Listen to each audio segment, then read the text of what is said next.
I was forced to share everything with my sister. Now my parents are shocked. I won't share my inheritance. I learned early on that nothing in my life truly belonged to me. Not my toys, not my clothes, not even my own birthdays. Everything I had, everything I earned, everything I treasured, I was expected to share it with my younger sister Lily. It didn't matter if it was something personal, something gifted to me, something I had waited for or worked hard to obtain. If Lily wanted it, she got it. If she cried, I was forced to hand it over. If I protested, I was called selfish. You're the older one. Be generous. Family shares everything. Stop being difficult. Lily looks up to you. At first, I believed them. I wanted to be good. I wanted to be the kind of person my parents expected me to be. Giving, patient, willing to put others first. But as I grew older, I realized that sharing was a one-way street in our house. Lily didn't have to share. Lily didn't have to sacrifice. Lily got to throw tantrums, stomp her feet, cry until her face was red, and in the end, she was always given what she wanted. And if I had something she wanted, it wasn't mine anymore. When I turned 10, I received a beautiful set of art supplies from my grandmother. Real paint, high-quality brushes, a sketchbook that wasn't from the dollar store. I remember running my fingers over the smooth cover, my heart swelling with joy. The next morning, Lily had used my sketchbook as her personal coloring pad, filling the pages with messy scribbles and torn edges. When I confronted her, she smirked. "Mom said you have to share," I told my parents. They barely looked up from what they were doing. "She's your sister. Stop being so dramatic." It was always the same. When I was 15, I saved up for months to buy myself a laptop. The moment I brought it home, Lily wanted to use it. "It's not fair that you get one and I don't," she whined, running straight to my mother with teary eyes. Within a week, the laptop had become ours. Within a month, it was effectively hers. When I graduated high school and got a small sum of money from relatives to help with college expenses, my parents told me it was only fair to put some aside for Lily's future too. "You know we don't have much, sweetheart. Just be understanding. You've always been so responsible." By the time I left for college, I had nothing that was truly mine. But that changed the day my grandmother passed away. And someone finally chose me. The will was read in a small, stuffy lawyer's office, the air thick with the weight of unsaid things. My parents sat on one side, Lily beside them, her arms crossed, her expression impatient. I sat alone. My grandmother had been the only one who ever truly saw me. She was the one person in my life who had pulled me aside, whispered words of encouragement when no one else cared. She had noticed how I was treated. She had seen the way I was forced to give, over and over again, while receiving nothing in return. And she had done something about it. "I want you to have everything." Those were the words the lawyer read out, clear and undeniable. My grandmother had left everything, her house, her savings, her treasured belongings, to me. Not my parents, not Lily, me. Something belonged entirely to me. And they were furious. My mother's face turned pale, her mouth opening and closing as if she couldn't believe what she was hearing. My father sat stiffly, gripping the arms of his chair so tightly his knuckles turned white. But it was Lily's reaction that was the loudest. "What the hell?" she snapped, sitting up. "That's not fair." The lawyer barely blinked. "It was her decision. She can't do that. We're family." Lily turned to my parents, her voice rising. "Say something." My mother recovered quickly, putting on her most reasonable tone, the one she always used when trying to manipulate me. "Sweetheart, don't you think it would be nice to share? I mean, your sister?" I laughed. I actually laughed. "Are you serious?" I said, shaking my head. "She left this to me. She made a choice. And now you expect me to just hand it over?" Lily huffed, crossing her arms. "You're being selfish." And there it was, the same word they had used against me my entire life. Family shares everything. Stop being difficult. Be generous. I took a slow breath, meeting my mother's pleading gaze with a cold, steady stare. "No." The room fell silent. Lily's mouth fell open in disbelief. My mother's brows furrowed, as if I had just spoken in a foreign language. My father let out a sharp breath, shaking his head as if I was the one being unreasonable. "Excuse me?" my mother asked, her voice tight. I leaned back in my chair, exhaling slowly. You heard me. No, I'm not sharing. Lily let out an angry scoff. Oh my God, you're seriously keeping all of it? I turned to her, my voice sharper now. You kept everything from me my entire life, my birthday gifts, my savings, my laptop, everything, and no one cared. But the second I get something that's mine, suddenly it's unfair? My mother shifted uncomfortably. It's not the same. It's exactly the same, I cut her off. No, actually it's worse, because this wasn't some cheap toy or a couple of dollars. This was my future, my recognition. The one person who actually saw how I was treated left this to me. And you want me to just give it away because it doesn't benefit Lily? I shook my head, standing. No, not this time. Lily let out a harsh laugh. Wow, you're really gonna act like some victim, huh?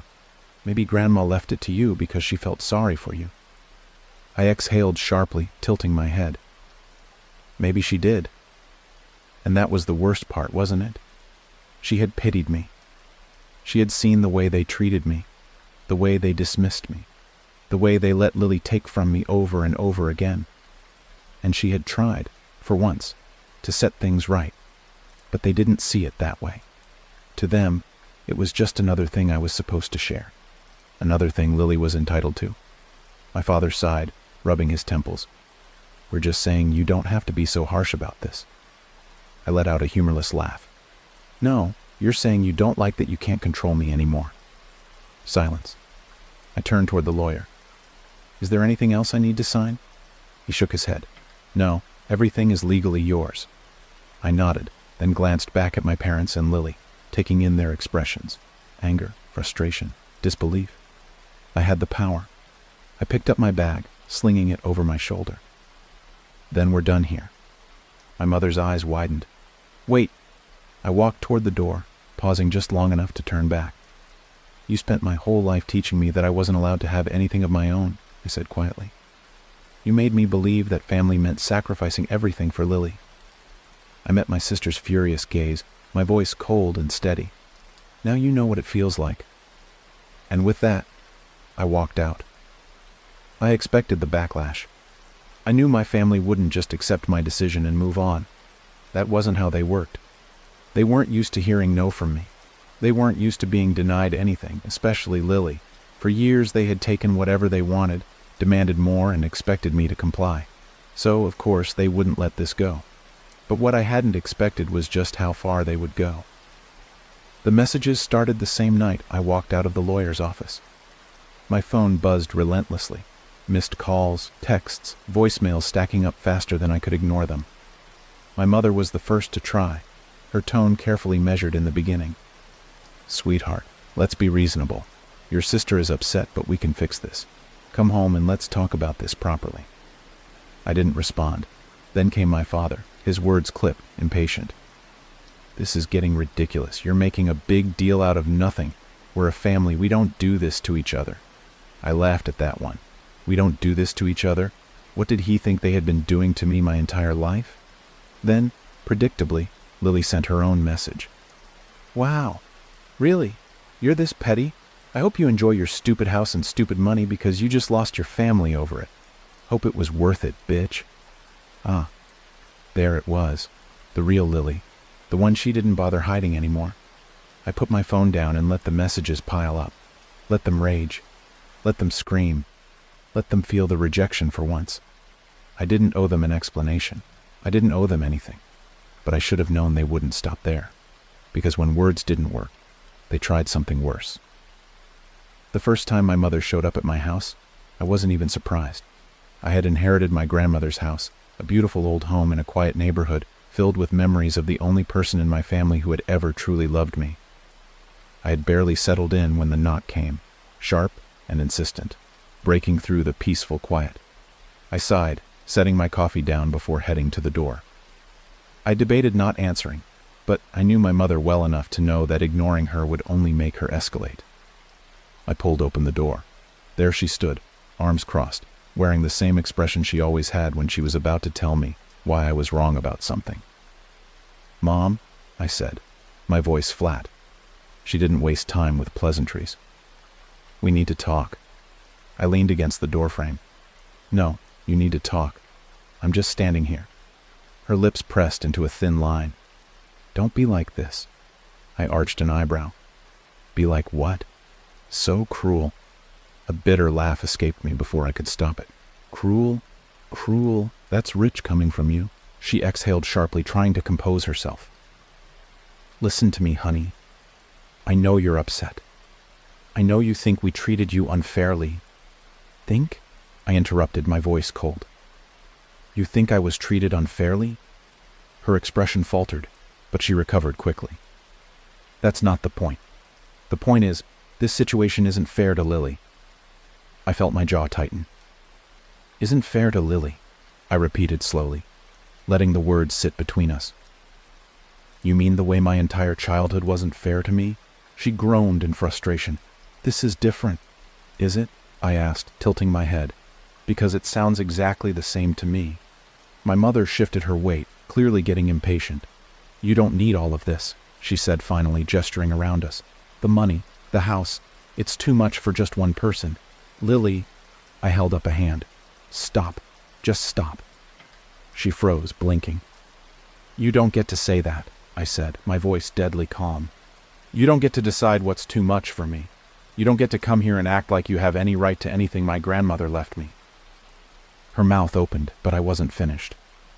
I was forced to share everything with Lily, I continued, my voice sharp, cutting. I never had a single thing that was mine, and now, finally, I do. And instead of being happy for me, instead of respecting Grandma's wishes, you're here trying to take it away. Again, she had the audacity to look offended. That's not what this is, I scoffed. Then what is it, Mom? Tell me. Explain to me why I should give away what little I was finally given. She exhaled sharply, shaking her head. Because we're family. I went still. And then I laughed. A deep, hollow, bitter laugh that left her looking startled. You keep saying that, I muttered, shaking my head. Family. As if that word means something. As if it ever meant anything to me. Her eyes flashed with hurt. How can you say that? I met her gaze unflinching. Because family didn't mean anything when it was me who needed help. Family didn't mean anything when I begged you to let me have something for myself. Family didn't mean anything when you gave everything to Lily and left me with nothing. I crossed my arms, voice steady, firm. So why should it mean anything now? Her face crumpled slightly. It's not the same. It's exactly the same, I said, my tone colder than ever. And I'm done playing along. Silence stretched between us, thick and heavy. I saw something flicker across her face, something like realization, like she was truly seeing me, but it didn't matter. It was too late. She swallowed hard. So that's it then? I nodded once. That's it. Her shoulders sagged. You're really going to do this? I smiled, but there was no warmth in it. No, Mom. You did this. I'm just finally saying no. Her breath hitched slightly, her eyes glistening. But she didn't argue anymore. She didn't beg. Maybe, she realized, there was nothing she could say to change my mind. She turned slowly, walking down the steps, her movements stiff, mechanical. I watched her go, waiting for the guilt to hit. But it didn't. I felt truly untouchable. There had always been an invisible leash tethering me to my family, an unspoken obligation that had kept me bound to them, no matter how much they took from me. But the moment I closed that door on my mother, on her pleading, on her expectations, on the entitlement she had worn like armor my entire life, I felt something inside me snap. The leash was gone, and I wasn't looking back. But of course my family wasn't done yet. The next day, the calls started again. First from my father, whose approach was different from my mother's. Less pleading, more businesslike. We need to talk. I stared at the message for a long time before deleting it without responding. Then Lily tried again. You're seriously ruining our family over some stupid inheritance? You're pathetic. That one made me laugh. I didn't bother replying, but they weren't content to let me ignore them.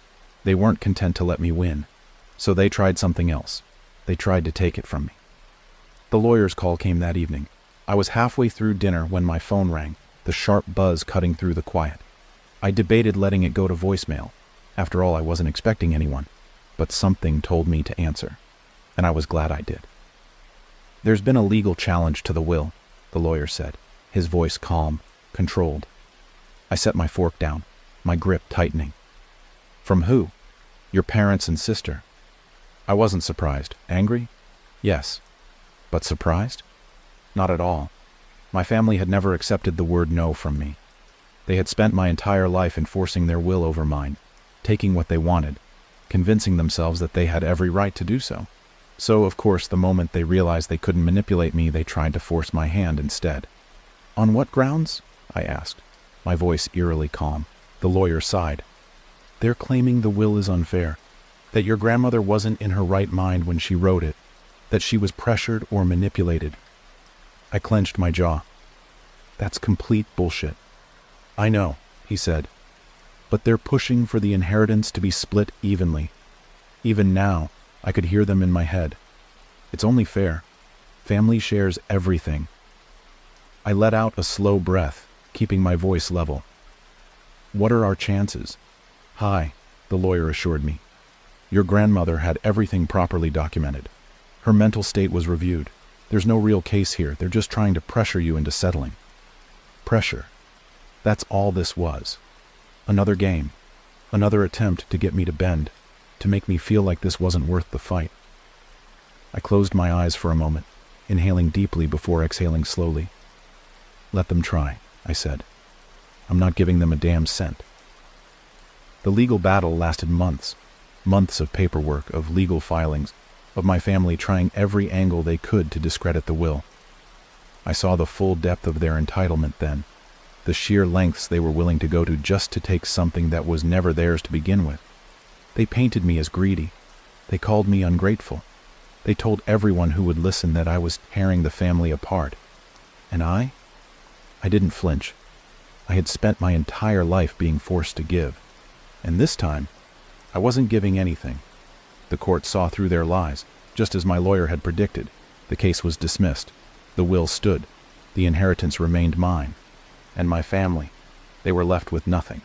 The final confrontation came a week later. I had expected it. Expected that they wouldn't just accept their loss and move on.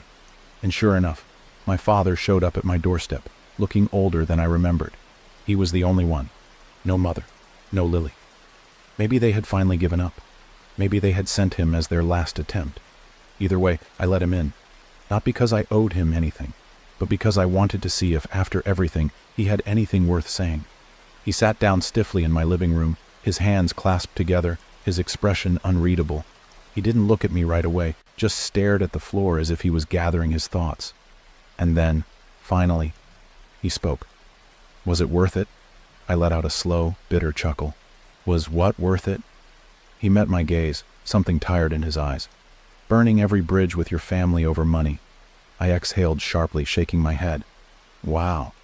Even now you don't get it, do you?" His brows furrowed. "Get what?" I leaned forward, my voice steady, controlled. "It was never about the money."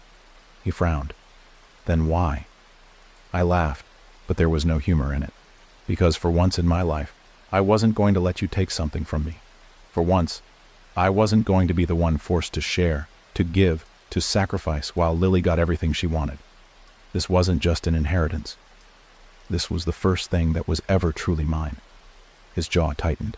"You don't understand what this has done to us." I tilted my head, my smile cold. "And you don't understand what you did to me." A heavy silence fell between us. And then, finally I saw it. The realization creeping into his expression. The understanding that I wasn't the same person I used to be, that I was done. He let out a slow breath, rubbing his temples. "So that's it then?" I met his gaze, unwavering. "Yeah, that's it." He stood up, looking at me for a long moment before nodding once. He didn't say goodbye. He just turned and walked to the door, stepping outside into the cold night air. And as I watched him leave, I felt nothing. No sadness, no guilt, just relief. I locked the door behind him, shutting out not just the cold, but everything they had ever tried to take from me. They had made their choices, and now I had made mine.